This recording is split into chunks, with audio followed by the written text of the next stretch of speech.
7-Minute Sensei. Today I will attempt to explain to you Chapter 1, the challenges of economics, in 7 minutes or less.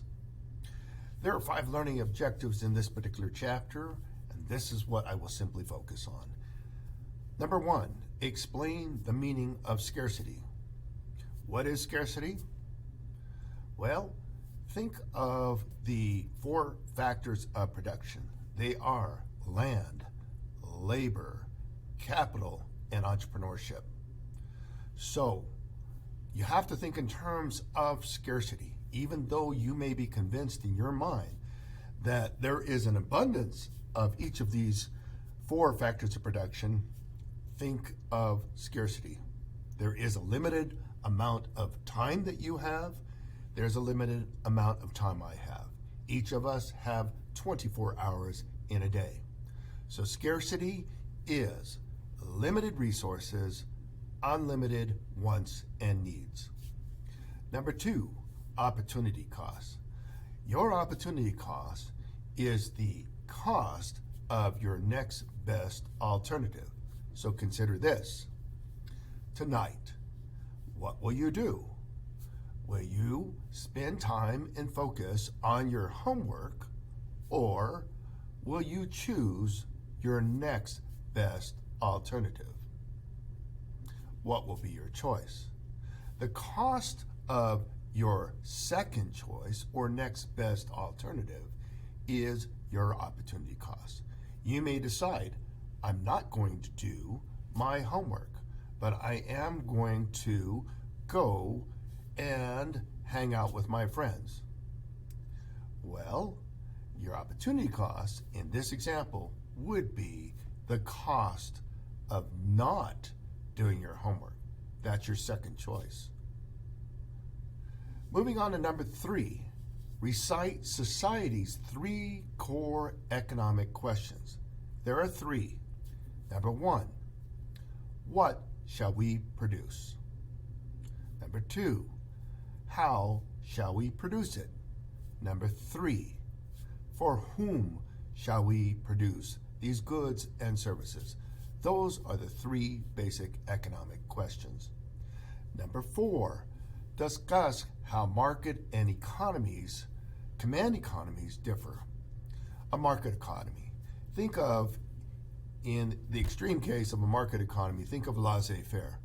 Anything goes, no government intervention, you sell, people buy, and we have voluntary exchange.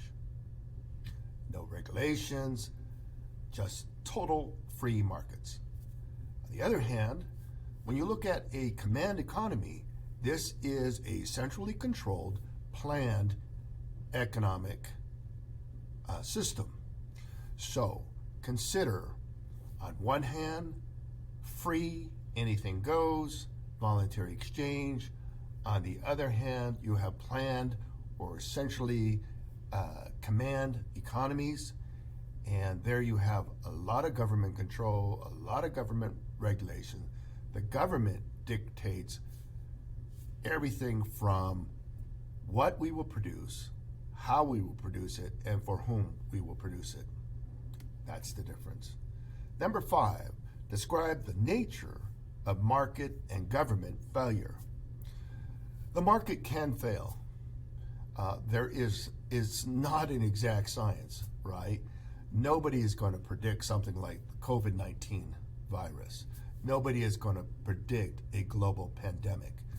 So it is impossible to be precise or exact in a market economy. Producers may overproduce or underproduce.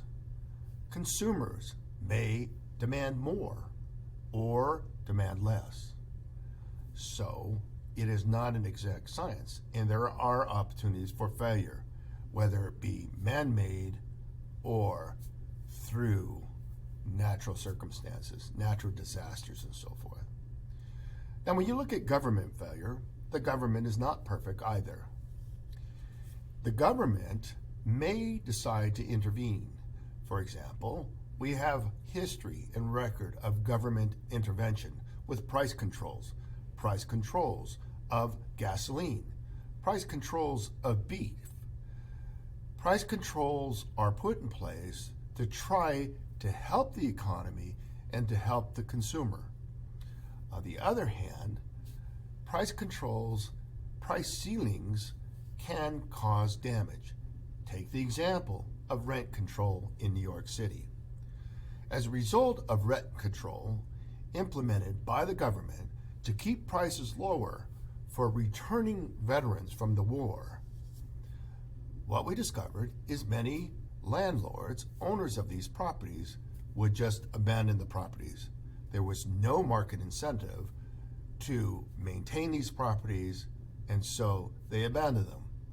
They were forced by government under a command economy, under controls, to keep prices low, rent controls.